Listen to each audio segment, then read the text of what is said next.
नमस्कार मित्रों, अमारी एटी न्यूज चैनल में तमारुं स्वागत है। मित्रों, देश दुनिया की ताजा खबर जाणवा माटे अमारी चैनल ने मित्रों तमे अत्यारे सब्सक्राइब करी देजो। हजी आ मित्रों अत्याરની મોટી દુઃખદ ખબર મળી રહી છે ત્યારે મિત્રો આપને જણાવી દઈએ કે કલ્કી 28 એડી વિવાદમાં ફસાઈ। હજી આ મિત્રો વિગતવાર વાત કરીએ તો પ્રભાસ અને અમિતાભ બચ્ચનના સ્ટાર ફિલ્મ કલ્કી 28 એડી વિવાદમાં ફસાઈ છે ત્યારે મિત્રો જણાવી દઈએ કે કોંગ્રેસના પૂર્વ નેતા અને કલ્કીના ધમાપીઠધીશ્વર आचार्य प्रमोद कृष्ण फिल्मना निर्माता ने कानूनी नोटिस मोकली है।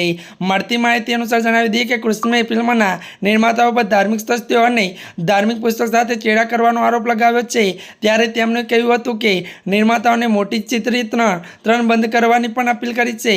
મેકર્સ 15 દિવસમાં આ નોટિસનો જવાબ આપવાનો રહેશે। જી આ મિત્રો અત્યારની આ મોટી ખબર મળી રહી છે ત્યારે મિત્રો આજના માટે આટલું જ। અમારી ચેનલમાં નવા હોય તો અમારી ચેનલને મિત્રો લાઈક શેર અને સબસ્ક્રાઇબ કરી દેજો। धन्यवाद।